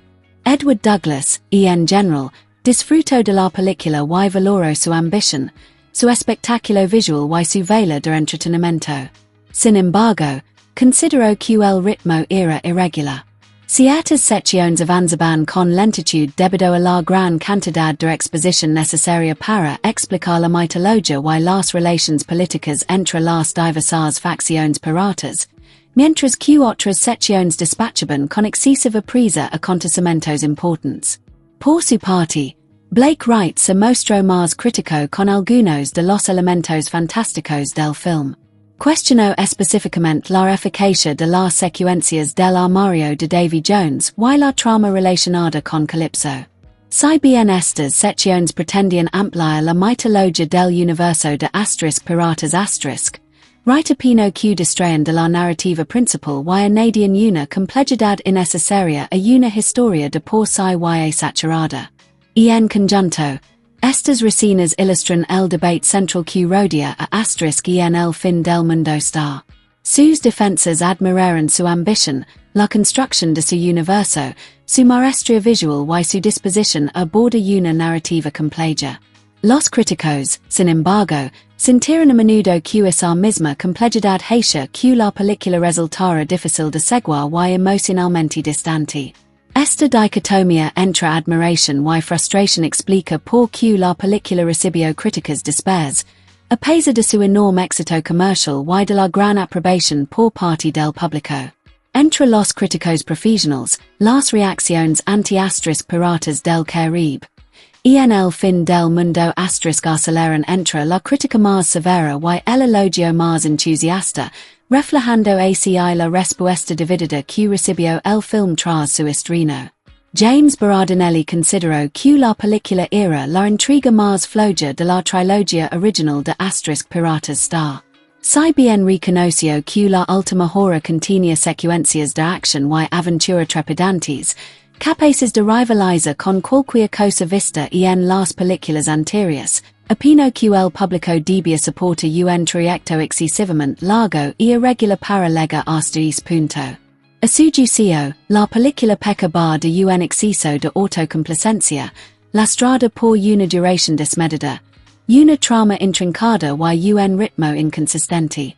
Aunque valoró positivamente algunas partes del clímax, considero que las secciones previas del film carecen del enfoque y la energía que habían hecho tan exitosa a la primera película. Peter Travers ofreció una valoración mixta. Elogió las apreciaciones de Keith Richards en el papel del Capitán Teague y admiró la interpretación de Jeffrey Rush como Hector Barbosa. No obstante, Travers consideró que los realizadores se apoyaron en exceso en Johnny Depp y en su encarnación del Capitán Jack Sparrow. Argumento que, si bien Jack Sparrow es uno de los personajes más entretenidos del cine moderno, la película demostraba que incluso un personaje popular puede llegar a ser explotado en demasía. Más avanzado el año, Travers fue aún más lejos al incluir at World's End en su lista de las peores películas del año, lo que lo convirtió en uno de los críticos más acérrimos del film. Colm Andrew, del Manx Independent se mostró igualmente decepcionado. Consideró que la película no logró ofrecer una resolución satisfactoria a las tramas desarrolladas a lo largo de la trilogía. Y en particular, criticó el enfrentamiento culminante, argumentando que carecía del impacto que cabría esperar de una preparación tan ambiciosa. También opino que los constantes duelos de espadas, las repetidas traiciones y los recursos narrativos cada vez más intrincados resultaban repetitivos y en última instancia, mermaban la emoción hacia el final de la película. Por otro lado, Richard Roper se mostró mucho más entusiasta. Elogió al director Gore Verbinski y los equipos de efectos visuals por crear lo que consideró una de las combinaciones más impresionantes de acción real y imágenes generadas por ordenada vistas hasta aquel momento. Roper crea que la película mantenía un alto nivel de entretenimiento durante la mayor parte de su extensa duración y rara vez resultaba tediosa. También destacó al elenco, señalando las interpretaciones como uno de los mayores puntos fuertes del film. La química entre los actores y su intriga a sus papeles contribuyeron a mantener el interés de la historia, incluso cuando la trama se volvía compleja. Estas opiniones contrapuestas ponen de manifiesto por que at World's End sigue siendo una de las películas más debatidas de la franquicia Piratas del Caribe Star. Algunos críticos consideraron su escala épica, su compleja mitología y su larga duración como grandes debilidades, mientras que otros admiraran su ambición, sus logros visuales y su compromiso de ofrecer un gran cierre para la trilogía.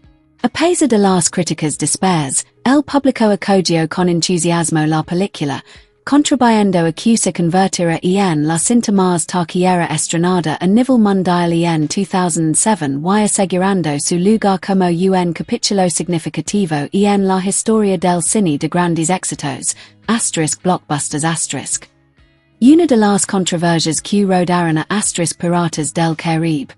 En el fin del mundo giro en torno a la representación de Sarofong, el señor pirata del mar de la China meridional, interpretado por Chow Yun-fat.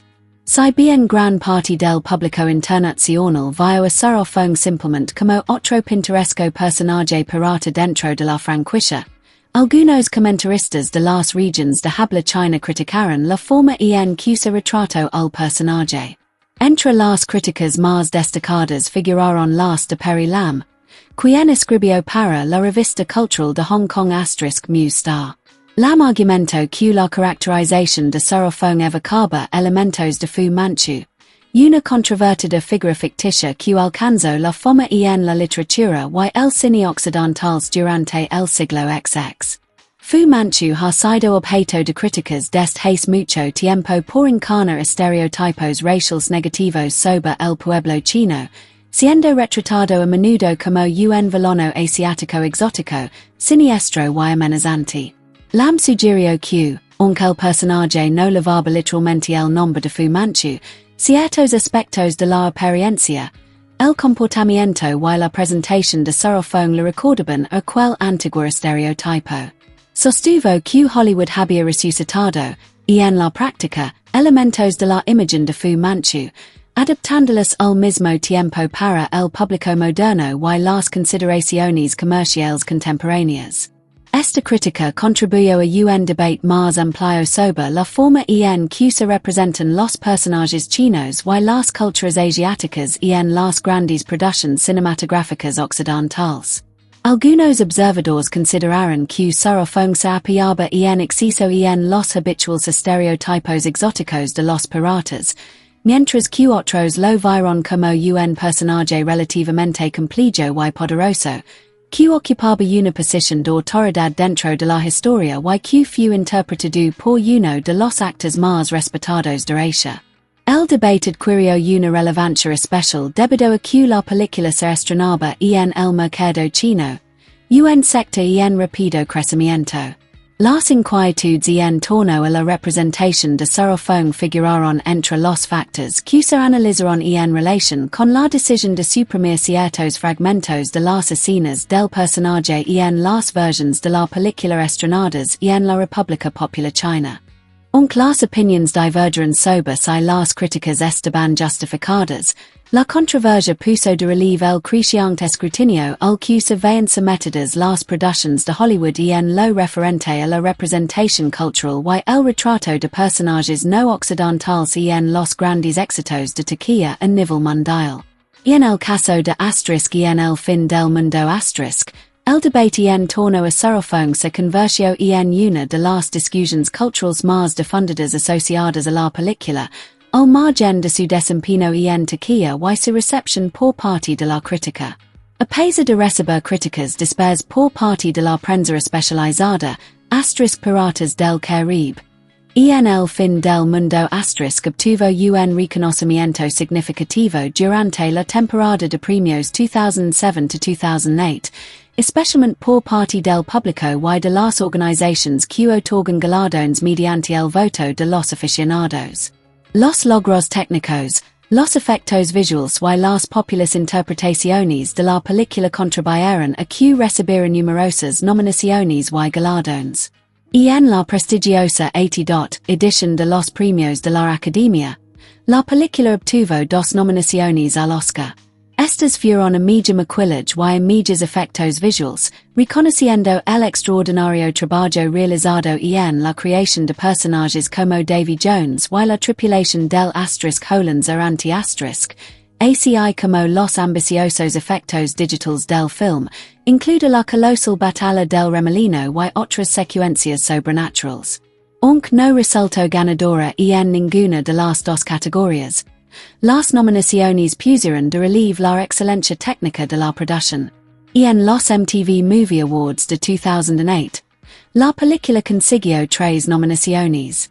Logró una victoria cuando Johnny Depp ganó el premio a la mejor interpretación cómica por su encarnación del Capitán Jack Sparrow. La singular combinación de humor, excentricidad y imprevisibilidad de Depp se había convertido en uno de los elementos distintivos de la franquicia y seguía gozando de una gran aceptación entre el público. La película cosechó un éxito aún mayor en la 34ª edición de los People's Choice Awards, donde recibió 5 nominaciones y ganó 4 premios importantes. Entre estas victorias se incluirán: película favorita, tercera intriga favorita, mejor tercera parte de una saga cinematográfica, actor de cine favorito, Johnny Depp, actriz de acción favorita, Keira Knightley. Estos galardones demostrarán la popularidad de la película entre el público general, incluso a pesar de que la crítica especializada se mantenía dividida. En los Teen Choice Awards, la película tuvo un éxito especialmente notable. De sus 6 nominaciones, se alzó con 5 premios, lo que reflejó la enorme popularidad de la franquicia entre los espectadores más jóvenes y los adolescentes a finales de la década de 2000. La saga de Piratas se había convertido en una de las franquicias de aventuras más queridas de su generación, y estos resultados fueron un fiel reflejo de ese entusiasmo generalizado. La película también tuvo presencia en los Kids' Choice Awards de 2008, donde recibió 3 nominaciones. Finalmente, se adjudicó una victoria, con Johnny Depp ganando el premio al actor de cine favorito por su icónica interpretación del Capitán Jack Sparrow. Sin embargo, no todo el reconocimiento fue positivo. Orlando Bloom recibió una nominación en los premios Golden Raspberry, conocidos comúnmente como Los Razzies, en la categoría de peor actor de reparto. Los Razzies son unos premios de carácter humorístico que destacan aquellas interpretaciones y películas que sus votantes consideran decepcionantes. Aunque Bloom recibió la nominación, este tuvo escaso impacto tanto en el éxito general de la película como en su popularidad entre el público. En términos generales, at World's End tuvo un desempeño destacado en las ceremonias de premios decididas por el voto de los fans, donde los espectadores celebraron su elenco, sus personajes y su vela de entretenimiento. Si bien la crítica se mantuvo dividida, el reconocimiento recibido por la película en estos premios demostró que conservaba una base de seguidores apasionada y que la popularidad de la franquicia Pirates of the Caribbean seguía vigente en todo el mundo. Tras el estreno de Pirates of the Caribbean, at World's End Disney decidió continuar con la exitosísima franquicia de Pirates of the Caribbean pero adoptando una dirección creativa diferente. En lugar de dar continuidad directa a la historia de Walterna y Elizabeth Swann, el estudio se centró en nuevas aventuras protagonizadas principalmente por el icónico personaje de Johnny Depp, el Capitán Jack Sparrow. La siguiente intriga, Pirates of the Caribbean, on Stranger Tides se estrenó en 2011 como una aventura en gran medida independiente. Depp retomó su papel como Jack Sparrow, acompañado por Jeffrey Rush como Hector Barbosa y Kevin McNally como Joshua Gibbs. La película introdujo nuevos personajes y tramas, distanciándose del romance central y del drama familiar que habían sido el motor de gran parte de la trilogía original. Durante varios años después del estreno de at World's End tanto Orlando Bloom como Keira Knightley declararon reiteradamente que no tenían planes de regresar a la saga. Bloom consideraba que la historia de Walterna había alcanzado un desenlace satisfactorio en at World's End película en la que el personaje se convierte en capitán del Flying Dutchman y aceptaba su destino. Knightley expresó sentimientos similares, convencida de que el viaje de Elizabeth Swann había concluido y deseosa de centrarse en otras oportunidades interpretativas. Hacia el año 2010, ambos actores y habían manifestado con frecuencia su intención de dejar atrás la franquicia, tras haber dedicado gran parte de la década anterior a participar en las películas de Pirate Star. Knightley se mantuvo firme en esta postura durante años, reafirmando una y otra vez que no tenía planes de regresar. Bloom, sin embargo, se mostró gradualmente más abierto a esa posibilidad. Y en octubre de 2011, comenzó a barajar la idea de retomar el personaje de Walterna si lograban encontrar la historia adecuada. Estos comentarios desataron la especulación entre los seguidores, muchos de los cuales albergaban la esperanza de ver reunidos algún día a los personajes originales. Esas esperanzas terminaron haciéndose realidad cuando se anunció oficialmente el regreso de Bloom para Piratas del Caribe, la venganza de Salazar Dead Men Tell No Tales Durante la fase de desarrollo de dicha película, los realizadores se centraron inicialmente, y de manera prioritaria, en nuevos personajes y tramas. Sin embargo, tras proyectar versiones preliminares del film ante audiencias de prueba, descubrieron que un gran número de espectadores decía fervientemente presencia el regreso de Walterna y Elizabeth Swann. Según los cineastas, las reacciones del público dejaron patente que estos personajes seguían revestidos de una profunda importancia para los seguidores de la trilogía original. Y en consecuencia, se sintieron impulsados a reunir a Will y Elizabeth en la pantalla, lo que propició el regreso tanto de Bloom como de Knightley en la venganza de Salazar Star. Su aparición contribuyó a vincular la nueva intriga con las tramas emocionales cimentadas a lo largo de la trilogía original, ofreciendo a los fans una continuación de una relación que había permanecido inconclusa durante muchos años. La perdurable popularidad de Walterna y Elizabeth Swann demostró que en fundamentals resultaron dichos personajes para el éxito de las tres primeras películas de Piratas del Caribe Star. Incluso tras años de centrarse primordialmente en las aventuras de Jack Sparrow, la demanda del público acabó trayendo de vuelta a la franquicia a esta entrainable pareja, reforzando así el legado perdurable de y en el fin del mundo y su emotivo desenlace. Y con esto concluimos nuestro viaje a través de Piratas del Caribe, y en el fin del mundo una película que, si bien dividió a la crítica, cautivó la imaginación de las audiencias de todo el planeta, erigiéndose como la cinta de mayor recordación del año 2007. Con personajes inolvidables, secuencias de acción vertiginosas y un final emotivo que puso el broche de oro a la trilogía original, su legado perdura hoy día entre los seguidores de la franquicia. Si has disfrutado de este análisis en profundidad, no olvides dar me gusta, comparta y suscribir para acceder a más historias del cine, anécdotas del rodaje y aventuras cinematográficas. Hasta la próxima. Buenos vientos y más en calma.